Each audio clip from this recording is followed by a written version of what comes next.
የሚዋደዱ ሰዎች ችግርና ስቃይ መከራ ለምንድን ነው የሚበዛባቸው? ውዶች ይሄ ግራ ግብት ይለኛል ወላሂ። አሁን አቤላ ማርቲን በጣም ይቅርታ ጠይቀዋል። እንግዲህ በተቻለው ያቅም እሷን ለማስደሰት እየሞከረ ነው ያለው። ነገር ግን የሚዋደዱ ሰዎች ማለት ነው ወላሂ ችግርና ስቃይ መከራ አይጠፋባቸውም በህይወታቸው ላይ ማለት ነው። እና በጣም እየገረመኝ ነው።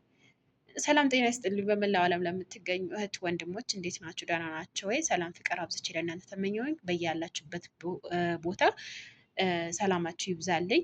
የተመኛችሁ ሁላችሁም አላህ ፈጣሪ ያሳካላችሁ። ሰሞኑ በቲክቶክ የሚካሄደው ነገር አይታችኋል ውዶችዬ። ኢነ ሊላሂ ወኢነ ኢለይሂ ራጂዑን። ሰው እየተገደለ ሰው በቢላ እየታረደ ብቻ በጣም ይከብዳል። የሰሞኑ ንግግር ወላሂ ቃላት እኔ እንጃ አላቅም። ትላንትና ደግሞ እኔ አልቅሼ ሞቻለሁኝ እና ይበቃኛል፣ ድጋሚ ማንሳት አልፈልግም። እና ውዶችዬ በያላችሁበት ራሳችሁ ጠብቁ። በተለይ የመዳም ቅመሞች የሆናችሁ ተጠንቀቁ ለማለት እወዳለሁኝ። የመጣሁበት ጉዳይ ማርቲና አቤላ ሊለያዩ ነው ግን ሄርሜላና አብርሃም ነው አቤላና ማርቲ ያገናኛቸው። ኦኬ። ነገር ግን እዚህ ውስጥ እኮ የተደረገውም መጀመሪያ ላይ በአቤላና በማርቲ ግንኙነት ውስጥ የማይሆን ነገር ቢፈጠርም ሰበቡ ማናት የሆነችው? ሶሊያና ናት። ሶሊያና በማያገባት ነገር ገብታ የማትወደው ሰው ብቻ እንደዚህ አድርጌ ስላላት ብቻ የራሱን የአቤላን ሕይወት ለመበጥበጥ ገብታ ምን እንደምታደርግ እያያችሁ ነው። እና ለአቤላ በጣም ነው ያዘንኩለት። ምክንያቱም መጀመሪያ ላይ የፈለገው ሰው እወድሃለሁኝ እንደዚህ እልሃለሁኝ እያለቅ አታሎ መጨረሻ እንደዚህ ሕይወት የሚበጠብጥ ሰው አስፈላጊ አይደለም። ከሱ ጋር ቪዲዮ መስራት፣ ከሱ ጋር መጫወት፣ ከሱ ጋር እንትን ማለት ምናምን ሀቂቃ ምንም ማድረግ አይቻልም ከሱ ጋር ማለት ነው። ምክንያቱም ህይወትህን ለመበጥበጥ እየታገለ ካለው ሰው ጋር ህይወት እመራለሁ ብሎ ማለት በጣም ከባድ ነው። አንተ ራሱ መጀመሪያ እኮ ብለሃለች ማርቴ፣ እርግጠኛ ነህ ወይ ሶሊያና ትወድሃለች ወይ እውነት ነው ወይ እኮ ብላ ጠይቀህ ነበረ ማለት ነው። ያ ራሱ መጠርጠር አቅቶህ ነበር አንተ አቤላ ማለት ነው። ለማንኛውም አሁንም ጊዜው አልረፈደም። ማርትዬ የኔ ቆንጆ፣ የኔ ደርባባ፣ የኔ ውድ፣ የኔ ውብ የሆንሽ በቃ የሴቶች ንግስት የሆናችሁና አንቺና እህትሽ ይቅርታ ከምንም በላይ ነው። በነገራችን ላይ ሰው ይቅርታ ሲጠይቃችሁ ከልባችሁ ይቅርታ በሉ ማለት ነው።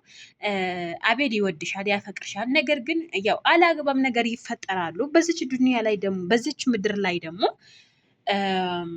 እኛ ያልነው ሳይሆን እኛ ያቀድነው ሳይሆን ፈጣሪ ያቀደው ነው የሚሆነው ማለት ነው። ትክክል ነው። አቤላ አጥፍተዋል፣ በክብር ተራምዷል። ያም ሆኖ ግን ተንበርክኮ ክብሩን ዝቅ አድርጎ ይቅርታ ጠይቆሻል።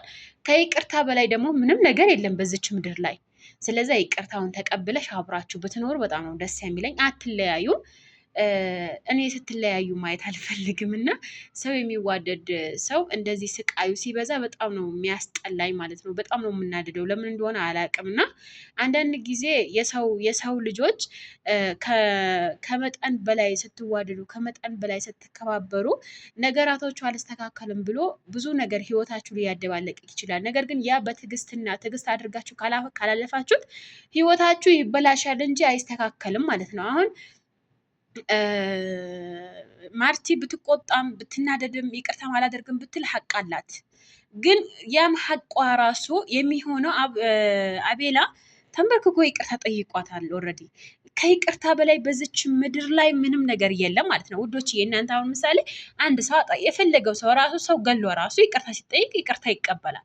ታስታውሱ እንደሆነ ከዚህ በፊት አረቦች ላይ የሆነ ልጅ ገሎባት ይቅርታ ያደረገ ጀግና ሰው አለ። እና ያው አልነግራችሁም፣ ይሄ ታሪክ ታውቁታላችሁ ብዬ ተስፋ አደርጋለሁ። ሰው የገደለ እንኳን ሰው የገደለ ሰው ራሱ ይቅርታ ቢጠየቅ ደም ከፍሎ ብር ከፍሎ ይገባል ቤቱ ማለት ነው። ስለዛ ውዴ ማርትዬ የሚወድሽን የሚያፈቅር ሰው አትጭልሻለሁኝ።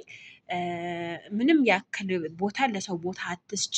ያ ቦታ የምትሰጪ ከሆነ ያ በግንኙነትሽ በትዳርሽ በቃ በህይወትሽ ሰው ስታስገቢና ለሰው ቦታ ስትሰጪ የራስሽ ትዳር ነው እንጂ የሚበላሽው የማንም ትዳር አይበላሽም ማለት ነው። ስለዛ አንቺ መሆን ያለብሽ ነገር አድርጊ፣ ይቅርታ አድርጊለት፣ አብራችሁ ኑሩ፣ ተጋቡ። ግን ምንም ሆነ ምንም ከታረቃችሁ በኋላ ሰው አታስገቡ በህይወታችሁ ላይ። በነገራችሁ ላይ ምንም ጓደኛ ቢፈጠር ምንም ጓደኛ ቢኖራችሁ በትዳራችሁ ላይ በህልማችሁ ላይ ሰው አታስገቡ ባይ ነው። ምክንያቱም ሰው በጣም ምቀኛ ነው ማለት ነው። ስለዛ ማርቲ ለእኛ ሰቲ ለኦዲየንሶች ስቲ ይቅርታ ተቀበዩና አብራሽ ኑሪ።